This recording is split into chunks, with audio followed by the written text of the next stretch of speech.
ano po ba yung ano, yung purpose nitong katarungang pambarangay? Kasi sabi nung iba, ba't pa ako pupunta sa barangay? Pwede ko namang idiretso sa korte. Ano po ang purpose nito, attorney? So, itong katarungang pambarangay na nasa batas natin siya, nasa Local Government Code of 1991. So, ano bang layunin nito? Bakit ba nagkaroon ng katarungang pambarangay? So, ito ay mekanismo na ginawa para yung mga small na alitan sa komunidad mas maresolba ng mas mabilis, mas mura, at hindi na umaabot sa korte. So, layunin nito na mapanatili na maayos ang relasyon ng magkakapitbahay or sa isang community at mabawasan ang dami ng kasong dinadala ng hukuman kasi alam naman natin ang dami ng kaso sa court. So kung kaya naman nating ma-resolve sa katarungang pambarangay, better 'di ba sa halip na mag-litigation agad. Inuuna dito sa katarungang pambarangay yung pagkakasundo at pag-uusap. So yun yung primary goal niya para hindi na umabot sa court. Yun. Okay po. So yun, parang ano pala, reconciliation yung purpose nito, attorney. Tsaka Yes, exactly, pagkakasundo, exactly. attorney April. Exactly, ganun nga po. Okay po. Eto, attorney, dito sa katarungang pambarangay, may mga na-encounter akong term, pero hindi ko kasi alam kung anong ibig sabihin nito. Ano ba, attorney, yung ibig sabihin ng ano, yung lupong tagapamayapa? Meron pa, lupong ano to? Kasundo, tagapagkasundo. Tagapag kasundo. Ayan, Ayan. tagapagkasundo. Ano ba ang meaning nito, attorney?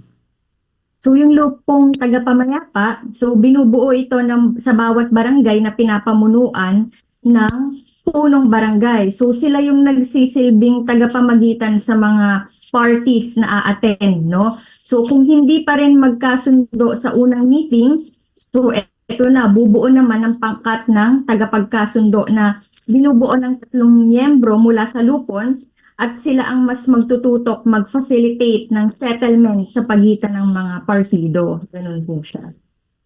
Opo. Yung ano, attorney, yung yun nga, yung lupong tagapagkasundo naman, attorney. Ano yung ano niya? Parang pagkakaiba niya sa tagapamayapa. Okay, kasi minsan 'di ba sa unang meeting medyo hindi pa nagkakaayos yung mga parties. So ipapatawag ulit sila itong pangkat ng tagapagkasundo, 3 miyembro na ito na titignan kung kung ano bang dapat gawin, paano maaayos, no? At siguro dito sa second meeting mas magaan-gaan at napag-usapan at napag-isipan na ng parties yung kanilang problema. So ganun po siya. Opo. Ito, curious lang ako dito, attorney. Itong lupong tagapagkasundo and lupong tagapamayapa, paano sila, attorney, ano, parang ina-appoint dyan sa tungkulin na yan? Ano, may election ba dyan, attorney, nangyayari? Or ano lang, nag-uusap lang sila para kung sino maging lupong tagapamayapa, lupong tagapagkasundo? Paano yung ano nito, attorney, process?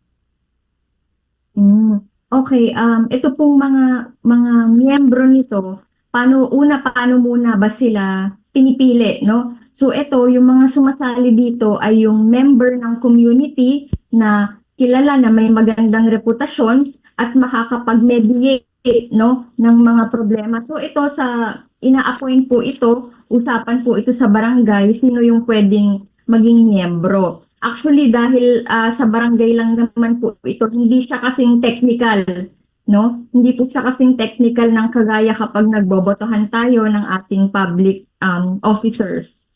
So ito po, ina-appoint lang ng punong barangay, pwede pong i-suggest, ganun po ang nangyayari.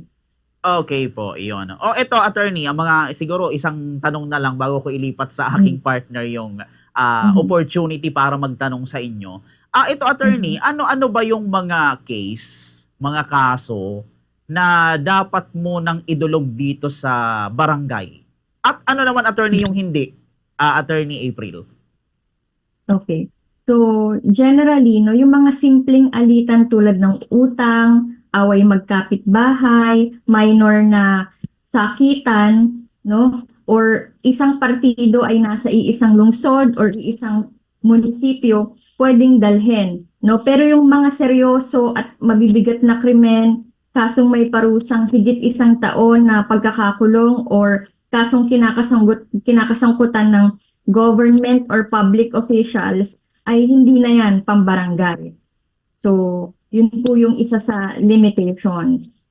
Ang isang public officer, pwede naman pong mapabarangay kung pinapabarangay siya sa personal capacity niya at hindi po sa official capacity. Ganun po. Okay po. Okay, sa puntong ito, Mhm. attorney, itong akin naman pong partner ang magtatanong sa inyo, Okay, si okay. Bombo Kim. Okay, Bombo Kim, go ahead. Ayan po, good morning ulit, Attorney April. Bombo Kim po ito. Yes, good Siguro morning mga po. few questions lang bago ko ibalik kay Bombo Kier, no? Sure Unang-una, po. Ma'am, Attorney, ano po ba yung mga exclusive na powers and functions lang ng mga lupon dito sa ating barangay na ano yung mga, kumbaga, authority nila na pwede at hindi pwedeng gawin? Like yung example, yung mga hindi pwedeng gawin, like dapat sa korte na o sa ibang jurisdiction na po. Okay. So, dahil katarungang pambarangay lang ito at hindi siya level ng korte or husgado, may limitation, no? Yung katarungang pambarangay. Sabi ko nga kanina, ang katarungang pambarangay, tinatry nating isettle or pag-ayusin yung mga parties para hindi na umabot sa korte, no? So, isa sa limitation nila ay walang enforcement power yung katarungang pambarangay as compared sa korte. Pero kung ano naman yung formalidad or yung mapagkasunduan, kailangan sundin din yun ng parties. Ito rin katarungang pambarangay, mahalaga to dahil may mga kaso na hindi natin madadala sa korte kung hindi dumaan sa katarungang pambarangay. Kumbaga, ang ibig sabihin natin, requirement or requisite na dumaan muna sa katarungang pambarangay bago i-file sa court ang kaso. Yun po. Attorney, madagdag ko lang po. Given yung mga functions ng mga lupon natin, may certain qualifications po ba na dapat, kumbaga, o criteria na dapat tignan ang punong barangay sa pag-appoint ng lupon na, kumbaga, as dictated by the Local Government Code of 1991 and other relevant po na policies? Yes. Kailangan unang-una po nasa wastong gulang. So 18 years old and above, may magandang reputasyon at kinikilalang may integrity at kakayahang maging patas. So hindi po kailangan na abogado, no? Kasi bakit hindi kailangan na abogado? Hindi naman tayo technical sa katarungang pambarangay. Ang goal lang dito magkaayos, masettle. So ang mahalaga dito may tiwala yung community sa kakayahan ng miyembro na makinig at maging patas at mag-mediate ng maayos kung ano man yung idudulog ng mga parties, no? Dito sa katarungang pambarangay. Siguro last na lang, madam o attorney, bago ko po ipasa pabalik kay Bombo Kier itong pagtatanong, ano po ba yung bukod sa local government code, ang mga relevant policies o kabatasan natin ang nagiging, kumbaga, relevant sa usapang pag-maintain ng kapayapaan dito sa barangay? Or siguro sa pag-aayos ng sistema, sa pag-aayos ng between two parties in a certain barangay? Okay.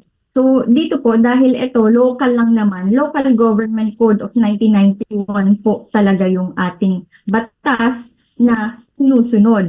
Kung meron man po na susundin pa tayong batas dito, ito na po ay kapag inakyat na po natin sa korte. Pero kung katarungang pambarangay pa lang po, sabi ko nga, hindi po siya technical kaya hindi nire-required ng abogado. Dahil ang goal lang po dito, ipag-settle, itry po na maayos para hindi na umakyat sa korte. Dahil ang dinudulog po dito ay mga maliliit na alitan po, mga magagaan lang na alitan. Dahil pag magbibigat, hindi na po natin dadalhin dito sa katarungang pambarangay at dadalhin na po natin sa husgado. So, kung ano po yung general rule o yung batas po na related dito, yung Local Government Code of 1991 po. Lahat po yan, lahat ng tungkol dito sa katarungang pambarangay, ano yung mga powers and limitations, ano po yung mga pwedeng dalhin sa katarungang pambarangay, paano po pinipili yung miyembro, lahat po nandito po siya sa Local Government Code of 1991.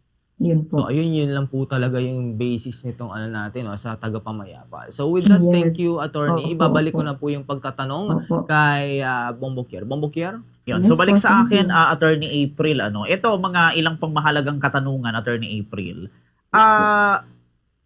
sino-sino po ba attorney yung yung pwedeng ipabarangay or dalhin sa barangay? Halimbawa si mayor.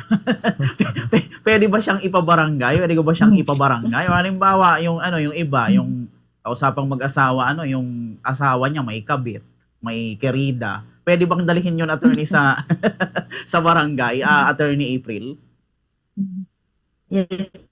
Una pong tanong niya yung tungkol doon kay Mayor, no? Sabi ko nga kanina, kapag public official or government official, hindi na po natin dadalhin sa katarungang pambarangay dahil syempre kailangan na ng technicalities doon kung ano man yung na-violate niya, kung meron ba siyang felony or crime na nagawa. Hindi na po yan kaya ng katarungang pambarangay dahil hindi naman tayo highly technical doon. Unless kailan pwedeng mapabarangay si Mayor in his personal capacity. Kung wari, hindi related sa kanyang kinauupuan yung nirereklamo sa kanya. Kunwari, nagkabanggaan, may nakaaway si Mayor in his personal capacity. Yun, pwede pong ipabarangay. Pangalawa naman po, dun sa tanong nyo kung mag-asawa, yan, kadalasan po dinadala sa barangay. At pwede pong dalhin sa barangay, lalo na kung mag-asawa to, may chance naman na magkaayos muna doon pa lang sa barangay level at hindi na umabot sa husgado po, ganon. Yon, very well said, attorney. Ito pa, attorney, isa pang mahalagang tanong.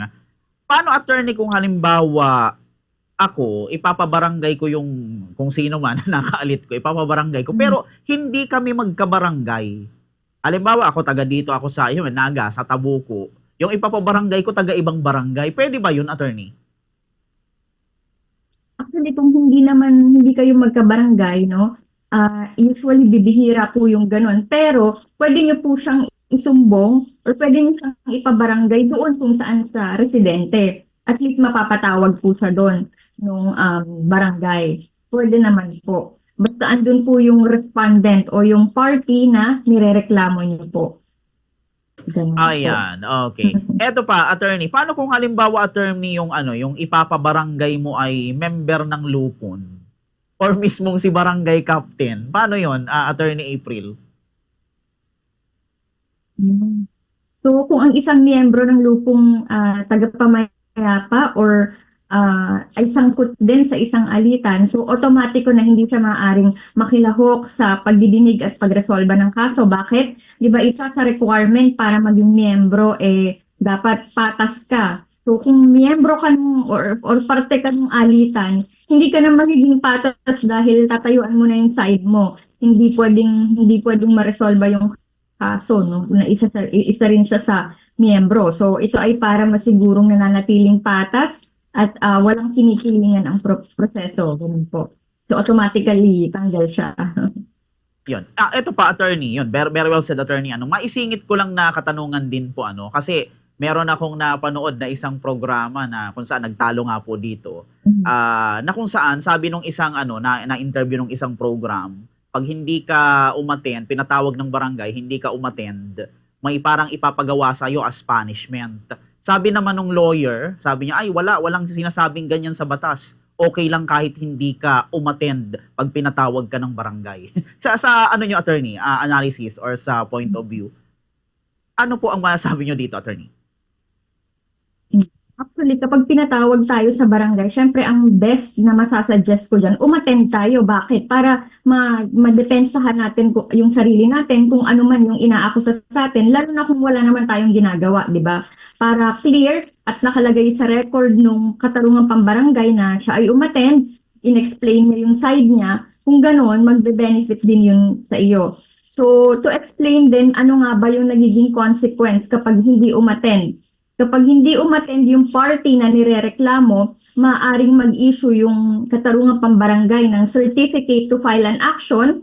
Ito ay dokumento na requirement para makapag-file ng kaso. So nabibigyan mo ng chance na makasuhan ka kaagad ng kabilang party na hindi mo na-explain yung side mo kung hindi ka umattend. Pangalawa naman, kapag yung nagre-reklamo naman ang hindi umattend, di ba ikaw na nga nagreklamo tapos hindi ka umattend, ano yung magiging epekto? Madi-dismiss yung kaso dun sa katarungang pambarangay. So, ganun po yung consequence.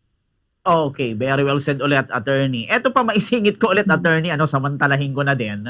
Paano naman attorney kung ang ipapabarangay mo ay, ano ba, let's say for example, amo mo or boss mo, hindi ka pinasahod ng tama, mga ganon. Pwede ba siyang ilapit sa barangay, attorney? Actually, itong kaso na to, hindi na to papasok sa katarungang pambarangay. Kasi ito, dahil ito ay relationship between employer and employee, so sa DOLE, NLRC na ito. Ganun po. Hindi na siya sa katarungang pambarangay. Dahil sabi ko nga, yung mga simpleng alitan na kayang maiayos, yun po yung dadalhin natin sa katarungang pambarangay. Opo. Paano naman attorney kung ganito? Halimbawa, dapat talaga ang kaso dalhin sa barangay. Dalhin muna sa barangay, pero hindi niya ginawa, dumiretso na siya sa korte. Sabi niya, ay, barangay pa, pwede namang idiretso sa korte. Diniretso niya talaga. Paano yun, attorney? Anong mangyayari doon? Yeah. May mga kaso po tayo na requirement or prerequisite talaga na idulog sa barangay bago po umabot sa pagpa-file sa korte. Ngayon, kung hindi po na-file, ano po yung magiging epekto? Sadly, madidismiss po yung kaso dahil hindi po siya tumunod dun sa batas na kailangang dumaan muna sa barangay. Ganun po ang magiging epekto. Okay po. And ito, attorney, sumagi din ulit sa isip ko. Kanina, attorney, na-mention nyo yung about sa lawyer na parang hindi siya pwede sa barangay. Mga ganon. Ano, attorney, yung reason? Bakit hindi pwede? Kasi kung ako ang titingin, parang mas maganda nga kung abogado kasi una, maalam sa batas, maalam sa rules. Pero bakit hindi pwede, attorney? Ano ang reason po?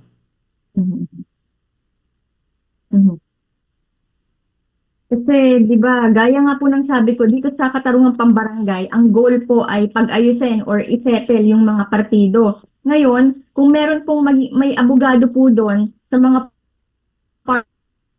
a-attend, magiging technical po yung proseso dahil syempre yung abogado, mediate naman po tulad ng mga miyembro ng lupong tagapamayapa ay hindi naman po abogado.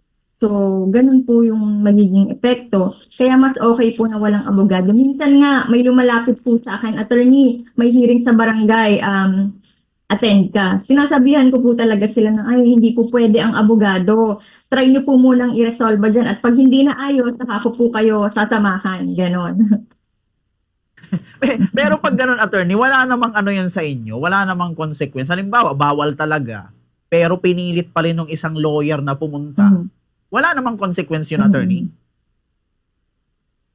Hindi sila papa-attend din. Alam po ng mga miyembro ng lupon na hindi talaga pwede yung abogado. So, kunwari, umattend ka pa rin, hindi ka rin naman po papakinggan pagsasalitain kasi hindi talaga siya pwede. Para hindi po technical kasi hindi din fair eh. Dahil yung mga miyembro ng mga lupon, hindi naman din abogado. Ganun po. Opo, maliban na lang siguro, attorney, kung yung abogado mismo yung pinapabarangay. Yun, Tama. pwede po. Pwede po. Pwede po Okay, niya yun. syempre ipagtanggol Opo, ang kanyang yun. So, sarili at kailangan niyang umattend po doon. Okay, yun. So marami kaming natutunan sa inyo, attorney. So with that, attorney, bago tayo magtapos sa interview, siguro, ano na lang, attorney, yung ating maiiwan na mensahe sa mga kababayan po natin na yun nga, may mga ganitong usapin, may mga sigalot, may mga away na syempre kailangan dalhin muna sa barangay bago sa korte. Ano yung inyong ipapayo sa kanila, attorney? Una sa lahat, no, sana hindi tayo aabot sa punto na kailangan natin magpabarangay. Pero syempre may mga pagkakataon na hindi maiiwasan dumaan po sa ganitong mekanismo, itong katarungang pambarangay. So better kung ano man po yung alitan, lalo na kung kaya naman pong ayusin, itry po natin na sabihin ang ating side, sabihin ang ating punto at makipag-usap ng maayos. Nang sa ganun po, doon pa lang, magkaroon na kayo ng pagkakasundo at hindi na po umabot sa korte dahil syempre pag nasa korte ho, mas abala.